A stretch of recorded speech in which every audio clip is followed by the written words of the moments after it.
Hey, this is Jay with Sakred Gaming, the place where faith meets gaming. In this video, I wanted to talk to you about the pecking order. Yes, the pecking order. There's something interesting that happens when you put a group of chickens together. If you were to take 10 or so hens, put them in an enclosed area, you would notice that they would start to size each other up. You'd see some pecking at other ones, and they would try to determine who was the dominant chicken. So there's actually, after a few hours, this dominance hierarchy that forms where one chicken is at the top. That's the dominant hen.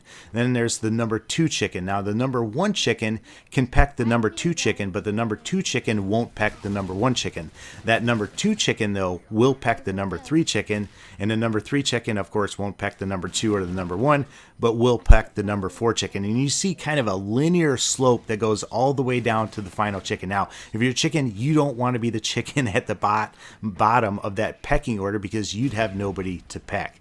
Now, it's kind of interesting when you compare that to human beings as well, because you'll see a pecking order that forms. For instance, if you go to high school, when you start off as a freshman, you're kind of at the bottom of the pecking order. You have nobody to pick on. And the seniors are at the top. They pick on everybody, but nobody picks on the seniors. You know, the juniors are towards the top. The seniors can pick on the juniors, but the juniors can't pick on the seniors. Now, that's kind of a generality. I know there's things that cross the line in there, but you see that in life. You see that when a group of guys get together. Maybe we'll size each other up by the amount of hair that we have or don't have. You know, if you're bald, you're going to be at the bottom of the pecking order. You know, I'm on my way fast to the bottom of that pecking order.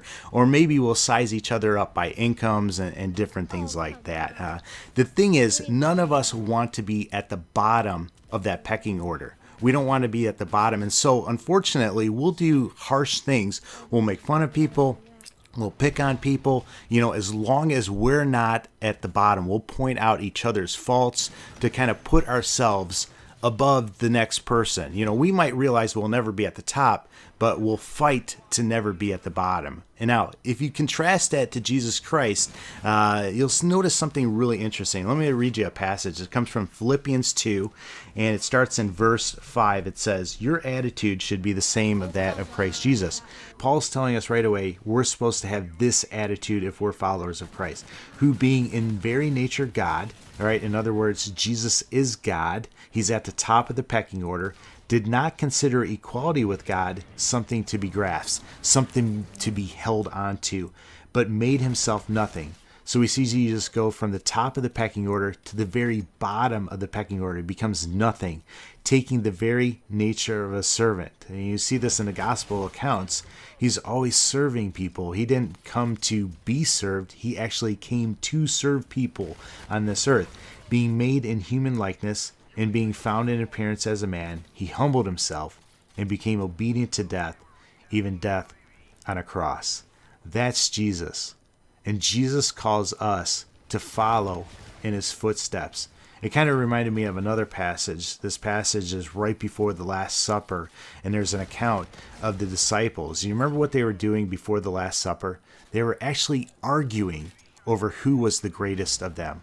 And really, when they're arguing over who was the greatest of them, they were really arguing over who wasn't the least of them. You see, they were very aware that somebody should go around and wash everyone else's feet. Somebody should wash all the literally the crap, the dirt, the grime off of everyone else's feet. And in this culture, it was whoever was the least person, whoever was the lowest person in the pecking order, whoever was the lowest person in this household, that should have been the person that washed everyone else's feet. So these guys are arguing. Nobody wants to be the least.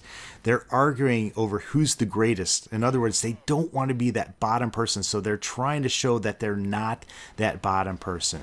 And then here comes Jesus Christ, the God of the universe, and he grabs a towel, grabs a basin, and proceeds to wash everyone's feet. And he sets the example of greatness for them.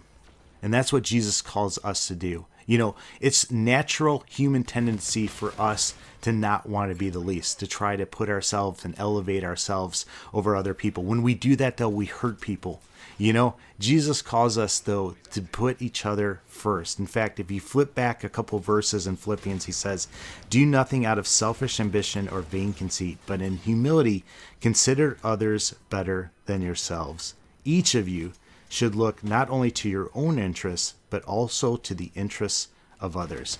Can you imagine the impact on this world if all the Christians actually acted this out? Instead of us trying to be the best or not be the least, can you imagine if we all put ourselves beneath other people and actually look to other people's interests ahead of our own?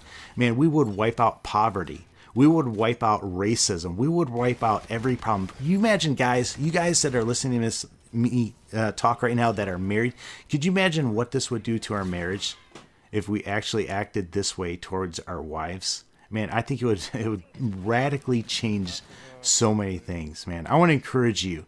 If you're a follower of Jesus Christ, follow in his footsteps.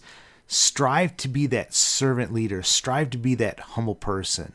Jesus had all the rights to be at the top of the pecking order, and instead of wanting to be there, he lowered himself to the very bottom. What would that mean in your life if you were to do the same things? You know, we're so concerned with our rights. When somebody wrongs us, we feel like we have the right to do this and to lash out at that person. But instead, we need to lay down those rights. We need to become the servant. We need to become the lowest person and serve other people and help elevate other people. It goes against human nature, but we're called to have that attitude. And when we have that attitude, that's when we shine like stars. That's when we glorify Jesus Christ. And I want to encourage you to do that. Well, that's where I'm going to end this video. Let me know what you guys think about this. If you've got any questions or comments, let me know that as well. I was mostly in Philippians 2 today. Check it out. But as always, take care and God bless.